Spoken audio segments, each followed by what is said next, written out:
بسم الله الرحمن الرحيم لا تنالوا البر حتى تنفقوا مما تحبون وما تنفقوا من شيء فإن الله به عليم كل الطعام كان حلا لبني إسرائيل إلا ما حرم إسرائيل على نفسه من قبل أن تنزل التوراة قل فأتوا بالتوراة فاتلوها إن كنتم صادقين فمن افترى على الله الكذب من بعد ذلك فأولئك هم الظالمون قل صدق الله فاتبعوا ملة إبراهيم حنيفا وما كان من المشركين إن أول بيت وضع للناس للذي ببكة مباركا وهدى للعالمين فيه آيات بينات مقام إبراهيم وما دخله كان آمنا ولله على الناس حج البيت من استطاع إليه سبيلا وما كفر فإن الله غني عن العالمين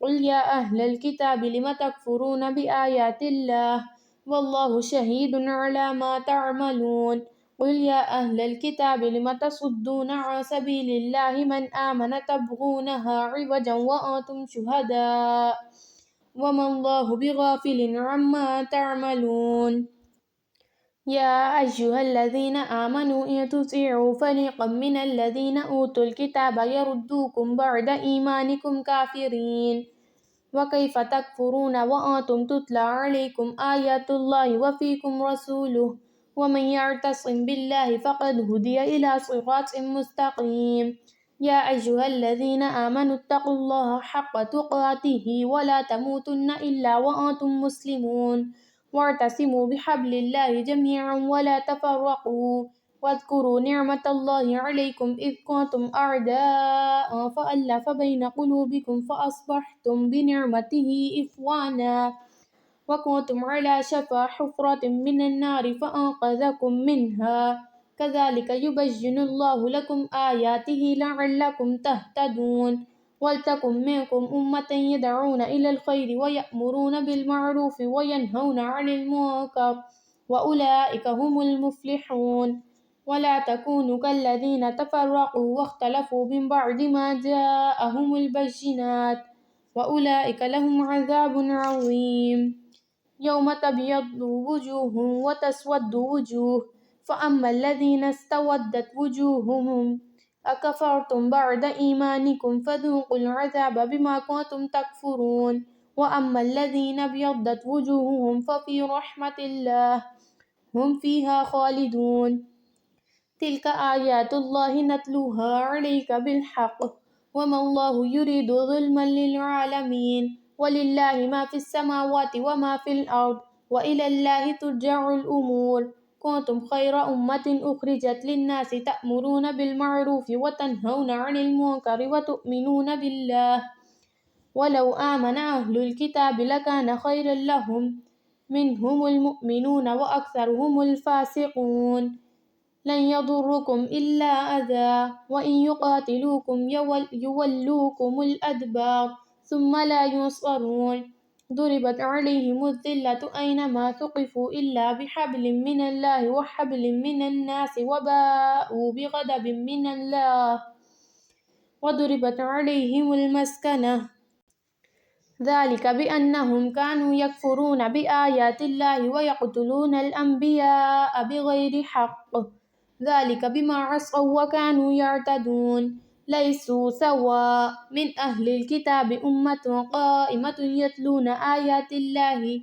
آناء الليل وهم يسجدون يؤمنون بالله واليوم الآخر ويأمرون بالمعروف وينهون عن المنكر ويسارعون في الخيرات وأولئك من الصالحين وما يفعلوا من خير فلن يكفروه والله عليم بالمتقين إن الذين كفروا لا تغني عنهم أموالهم ولا أولادهم من الله شيئا وأولئك أصحاب النار هم فيها خالدون مثل ما ينفقون في هذه الحياة الدنيا كمثل ريح فيها سر أصابت حرث قوم ظلموا أنفسهم فأهلكت وما ظلمهم الله ولكن أنفسهم يظلمون يا أيها الذين آمنوا لا تتخذوا بطانة من دونكم لا يألونكم خبالا ودوا ما عنتم قد بدت البغضاء من أفواههم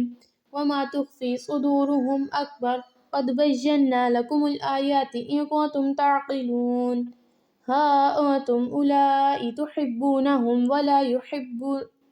ولا يحبونكم وتؤمنون بالكتاب كله وإذا لقوكم قالوا آمنا وإذا خلوا عدوا عليكم الأنامل من الغيظ قل موتوا بغيظكم إن الله عليم بذات الصدور إن تمسسكم حسنة تسؤهم وإن تصبكم سيئة يفرحوا بها وإن تصبروا وتتقوا لا يضركم كيدهم شيئا إن الله بما يعملون محيط وإذ غدوت من أهلك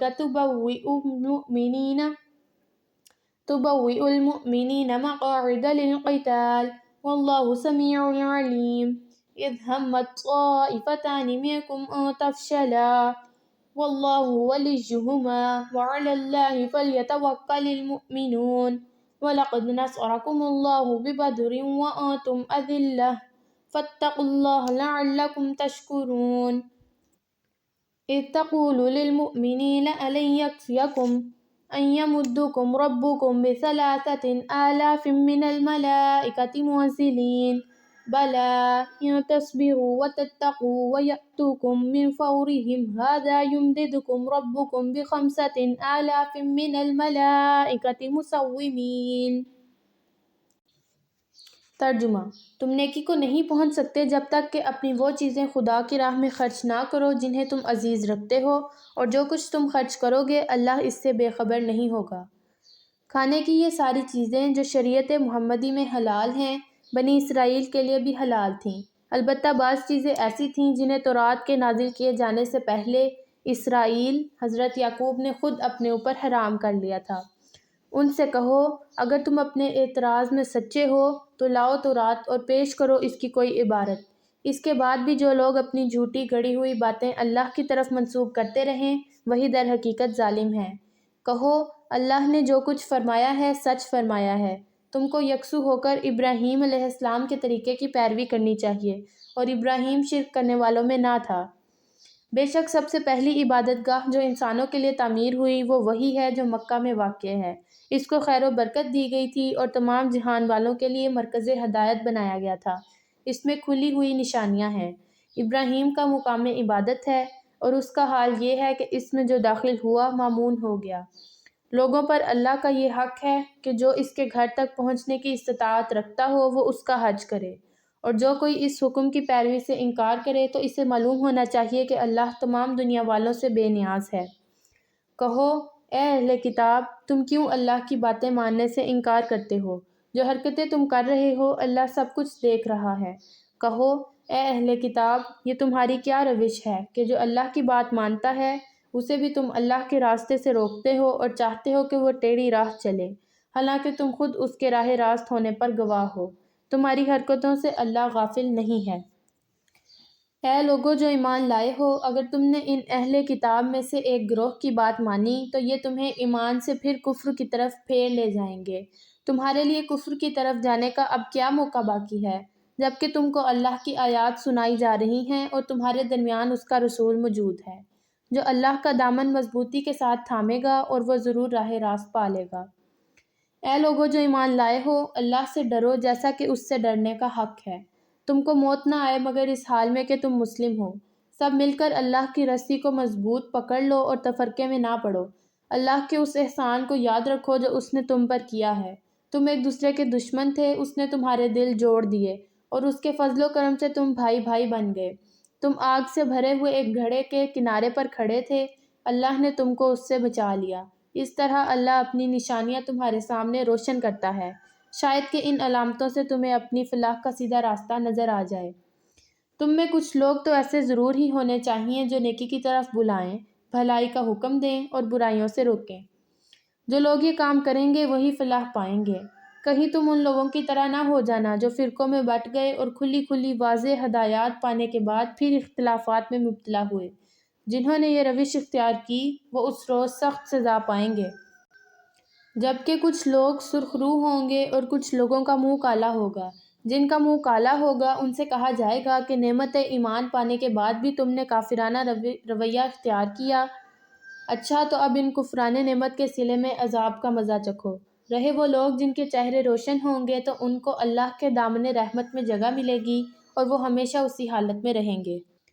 یہ اللہ کے ارشادات ہیں جو ہم تمہیں ٹھیک ٹھیک سنا رہے ہیں، کیونکہ اللہ دنیا والوں پر ظلم کرنے کا کوئی ارادہ نہیں رکھتا۔ زمین و آسمان کی ساری چیزوں کا مالک اللہ ہے اور سارے معاملات اللہ ہی کے حضور پیش ہوتے ہیں۔ اب دنیا میں وہ بہترین گروہ تم ہو جسے انسانوں کی ہدایت و اصلاح کے لیے میدان میں لایا گیا ہے۔ تم نیکی کا حکم دیتے ہو، بدی سے روکتے ہو اور اللہ پر ایمان رکھتے ہو۔ یہ اہل کتاب ایمان لاتے تو انہی کے حق میں بہتر تھا، اگرچہ ان میں سے کچھ لوگ ایماندار بھی پائے جاتے ہیں مگر ان کے بیشتر افراد نافرمان ہیں۔ یہ تمہارا کچھ بگاڑ نہیں سکتے، زیادہ سے زیادہ بس کچھ ستا سکتے ہیں۔ اگر یہ تم سے لڑیں تو مقابلے میں پیٹھ دکھائیں گے، پھر ایسے بے بس ہوں گے کہ کہیں سے ان کو مدد نہ ملے گی۔ یہ جہاں بھی پائے گئے ان پر ذلت کی مار ہی پڑی۔ کہیں اللہ کے ذمے یا انسانوں کے ذمے میں پناہ مل گئی تو یہ اور بات ہے۔ یہ اللہ کے غضب میں گھر چکے ہیں، ان پر محتاجی و مغلوبی مسلط کر دی گئی ہے۔ اور یہ سب کچھ اسی وجہ سے ہوا ہے کہ یہ اللہ کی آیات سے کفر کرتے رہے اور انہوں نے پیغمبروں کو ناحق قتل کیا۔ یہ ان کی نافرمانیوں اور زیادتیوں کا انجام ہے۔ مگر سارے اہل کتاب یکساں نہیں ہیں۔ ان میں سے کچھ لوگ ایسے بھی ہیں جو راہ راست پر قائم ہیں، راتوں کو اللہ کی آیات پڑھتے ہیں اور اس کے آگے سجدہ ریز ہوتے ہیں، اللہ اور روز آخرت پر ایمان رکھتے ہیں، نیکی کا حکم دیتے ہیں، برائیوں سے روکتے ہیں اور بھلائی کے کاموں میں سرگرم رہتے ہیں۔ یہ صالح لوگ ہیں، جو نیکی بھی یہ کریں گے اس کی ناقدری نہ کی جائے گی۔ اللہ پرہیزگار لوگوں کو خوب جانتا ہے۔ رہے وہ لوگ جنہوں نے کفر کا رویہ اختیار کیا تو اللہ کے مقابلے میں ان کو نہ ان کا مال کچھ کام دے گا نہ اولاد، وہ تو آگ میں جانے والے لوگ ہیں اور آگ ہی میں ہمیشہ رہیں گے۔ جو کچھ وہ اپنی اس دنیا کی زندگی میں خرچ کر رہے ہیں اس کی مثال اس ہوا کی سی ہے جس میں پالا ہو اور وہ ان لوگوں کو کھیتی پر چلے جنہوں نے اپنے اوپر ظلم کیا ہے اور اسے برباد کر کے رکھ دے۔ اللہ نے ان پر ظلم نہیں کیا، در حقیقت یہ خود اپنے اوپر ظلم کر رہے ہیں۔ اے لوگو جو ایمان لائے ہو، اپنی جماعت کے لوگوں کے سوا دوسروں کو اپنا رازدار نہ بناؤ، وہ تمہاری خرابی کے کسی موقع سے فائدہ اٹھانے میں نہیں چوکتے۔ تمہیں جس چیز سے نقصان پہنچے وہی ان کو محبوب ہے، ان کے دل کا بغض ان کے منہ سے نکلا پڑتا ہے اور جو کچھ وہ اپنے سینوں میں چھپائے ہوئے ہیں وہ اس سے شدید تر ہے۔ ہم نے تمہیں صاف صاف ہدایات دے دی ہیں، اگر تم عقل رکھتے ہو تو ان سے تعلق رکھنے میں احتیاط برتو گے۔ تم ان سے محبت رکھتے ہو مگر وہ تم سے محبت نہیں رکھتے، حالانکہ تم تمام کتب آسمانی کو مانتے ہو۔